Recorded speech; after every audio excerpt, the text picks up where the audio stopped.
افغان جنگ میں پاکستان کی طرف سے ایک بڑا نام تھا بریگیڈیئر جنرل محمد یوسف کا، جو سی آئی اے کے ساتھ مل کر افغان مجاہدین کی مدد کر رہے تھے۔ یوسف کے بارے میں بتایا جاتا ہے کہ وہ ہمیشہ یہ شکایت کرتے رہتے تھے کہ افغان جنگ کے لیے انہیں ہر مہینہ $1.5 ملین چاہیے ہوتا تھا، لیکن بہت دفعہ یہ پیسے انہیں بہت دیر سے ملتے تھے۔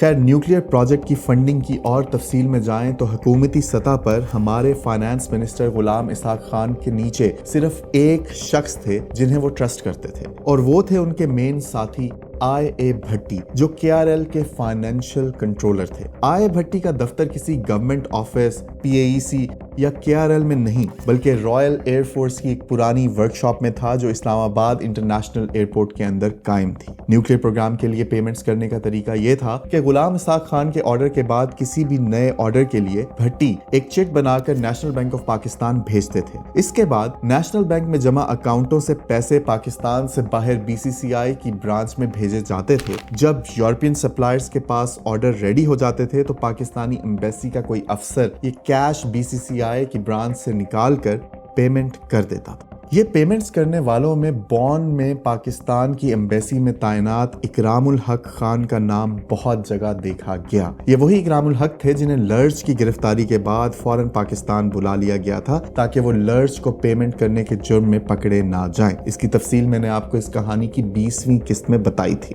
خیر، سی آئی اے کے پاکستان اسٹیشن چیف ملٹ بیئرڈن ہمارے نیوکلیئر پروگرام کی فنڈنگ کی معلومات جمع کرنے میں متحرک تھے، اور اب تک انہیں پاکستان میں پیپر ٹریل بھی ملنا شروع ہو گیا تھا۔ وہ ٹریس کرتے کرتے نیشنل بینک آف پاکستان میں آئی پیمنٹ آرڈرز تک بھی پہنچ گئے تھے، مگر نیشنل بینک سے جب یہ پیسے آگے بی سی سی آئی ٹرانسفر کیے جاتے تھے اس کے بعد یہ رقوم سی آئی اے سے بھی ٹریک نہ ہو پاتی تھی۔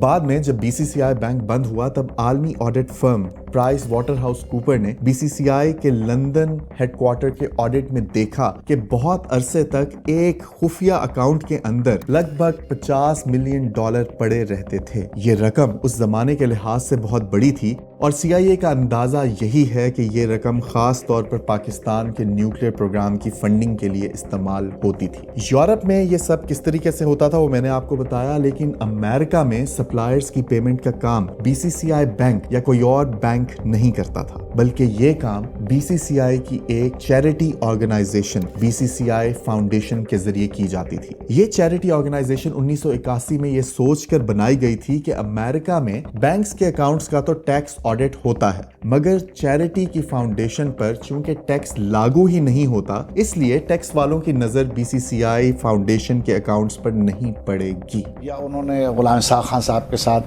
انسٹیٹیوٹ کی بنیاد رکھی ہے، یا کرامویل ہاسپٹل بنایا ہے، یا بی سی سی آئی فاؤنڈیشن قائم کی ہے، یا الطاف گوہر صاحب۔ بعد میں جب B C C I bank بند ہوا اور بی سی سی آئی فاؤنڈیشن کے اکاؤنٹس کا آڈٹ کیا گیا تو آڈیٹرز نے دیکھا کہ ان اکاؤنٹس میں ایک کے اوپر ایک بک انٹریز کا ایک جنگل ہے جن کو ٹریک کر کے اینڈ پر کچھ نکلتا ہی نہیں ہے۔ اور بی سی سی آئی کے اس فاؤنڈیشن کے چیئرمین کون تھے؟ اس فاؤنڈیشن کے چیئرمین تھے ہمارے صدر غلام اسحاق خان۔ ابھی تک آپ بہت بار بی سی سی آئی کا نام سن چکے ہیں تو آپ کو اس کی بھی مختصر تاریخ بتاتا جاؤں۔ بی سی سی آئی کا پورا نام bank of credit and commerce international تھا۔ یہ ایک پاکستانی بینک تھا جس کی تفصیل میں پھر کبھی آپ کو ڈیٹیل میں بتاؤں گا، مگر فی الحال اتنا بتاتا جاؤں کہ اس بینک کو بعد میں دیوالیہ قرار دے کر بند کر دیا گیا تھا۔ بی سی سی آئی کے بند ہونے کے بعد جب اس کے اکاؤنٹس کا آڈٹ امریکی سینٹ کے سامنے رکھا گیا تو وہ ہکا بکا رہ گئے۔ انہوں نے دیکھا کہ شروع سے ہی یہ بینک عجیب طریقے سے چلایا جا رہا تھا۔ اس بینک نے مختلف ممالک میں 100 کے قریب چھوٹی چھوٹی کمپنیاں بنائی ہوئی تھیں۔ ان کمپنیوں میں الگ الگ پیسے بھیجے جاتے تھے تاکہ کوئی بھی ان پیسوں کی جڑ تک نہ پہنچ سکے۔ بی سی سی آئی کا سارا سٹاف بھی ہمیشہ ان پر کی گئی تمام تفتیش میں چپ ہی رہا۔ بی سی سی آئی کا سارا سینئر سٹاف پاکستانی تھا اور اس بینک کے بانی تھے آغا حسن آبدی۔ Today I am sitting before God and before you all like a child, so fearful and so fondly hopeful of the purpose for which we have assembled, of the achievement of the purpose for which we have assembled. آغا حسن آبدی کون تھے، BCCI